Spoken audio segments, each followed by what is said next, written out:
Well, hello, Folk and Flick. How are you today? Hope you're well. I saw Sam Harris and Gary Kasparov talking about the war last night. I'm, well, they talked about it. Kasparov thinks Putin has to go.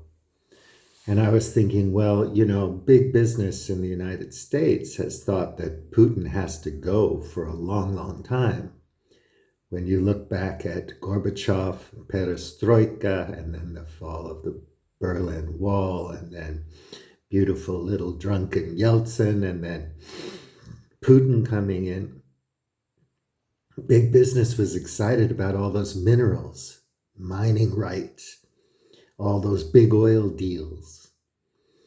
And Putin wound up not being so friendly to allowing the oligarchs to play with Western big business, in particular, American big business. So he kind of dampened that down, and that pissed a lot of people off. Because the great game, it's about zero-sum wins. You play to win, quarter by quarter. And now the great game, if there's a geological location for it, is not at the top of the world in Pakistan and the Himalayas and Afghanistan and China, Silk Road, like it was at the end of the 19th century and the beginning of the 20th century. I'm thinking Young Husband here and things like that.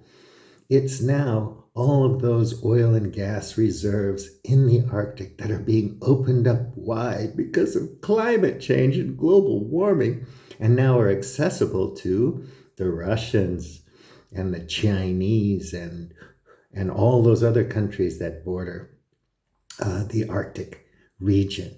So it's a mad dash for all of those energy resources, big business, lots of money, very important to you and yours, me and mine, and everybody else.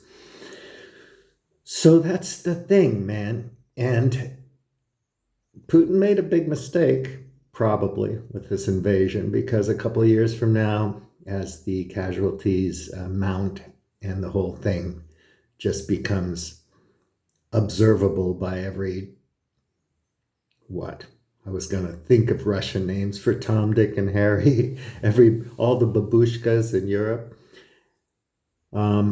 Whatever happens, it's not going to be too good for Putin. At the end of the day, he probably has to step out of the big game, and who knows how that's going to work out. But in the meantime, a lot of people get killed, maimed, wounded, destroyed, wrecked.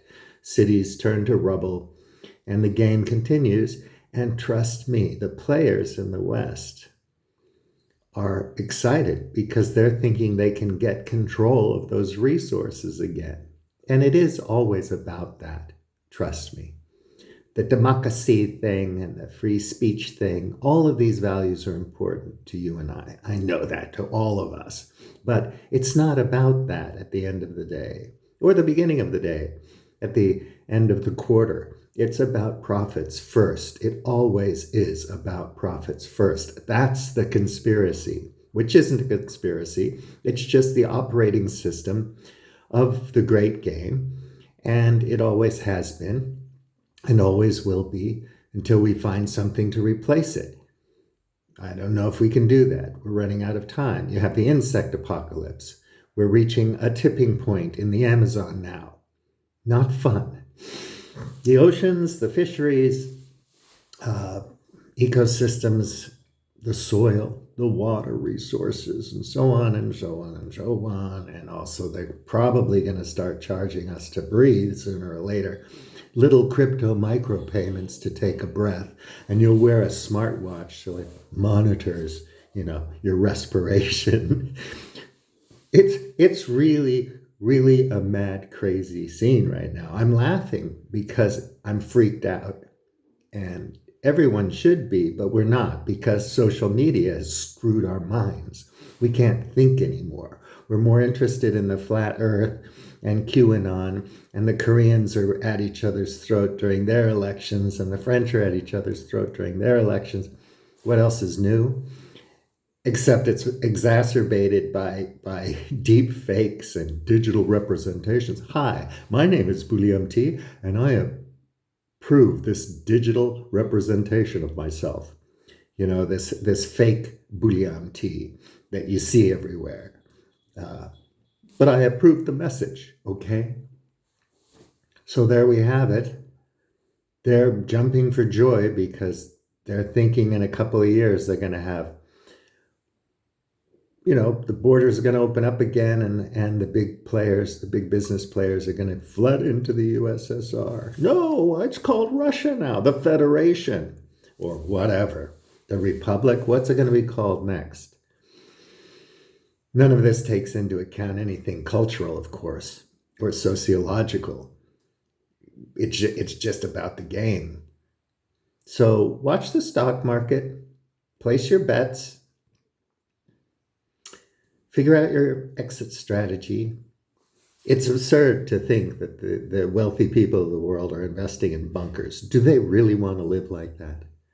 I mean, how big a putt-putt golf course can you put in your bunker, in your underground paradise? It's absurd. We don't want to fix things. We just want to spend more money on defense. Defense budgets around the world are going up. They're skyrocketing in every country around the world, getting more high tech, autonomous drones, artificial intelligence, you know, data centers, cyber war, all of this stuff. And we're investing huge amounts of resources. We need those resources. We need those rare earths. We need those minerals for all those high tech weapons that we're building. So big business is doing fine, thank you, just like it did with the pandemic. They're excited about it. They're gonna make trillions off of this. And we're gonna suffer. You're gonna pay for it. Through your taxes, your consumption taxes, through your energy consumption, through your good old consumerist behaviors. Just go shopping. Yeah, that's what we've got now, folks. And I guess we're not going to do anything about it. So I'm going to go put some compost in my raised beds and prepare my global media empire for launch, just because I got to have something to do, right? And catch you later. Please interact. Please click like. Please subscribe. Give me some love, for God's sake. I promise I'm going to tell you exactly what you're going to get from all of this sooner or later. And I'm going to give you some really nice stories with some nice villains and some really titillating plots and plot twists. And I'm going to bring in some sexy talent and whatnot. It's going to be exciting. But I'm not going to just feed the outrage machine, because that's boring and everybody's doing it. Right? So Putin's going down sooner or later. We all go down. Gangsters always get wrecked in the end. Some of them live a long time, but they always wind up either in jail or murdered. So y'all have that to look forward to. In the meantime, you can get back to hating on each other for various stupid reasons. Or just have a nice day. Go out and smell the roses. Get thrilled by watching those birds and bees. Take a picture of something beautiful and post it. And I'll catch you later. William T. Out.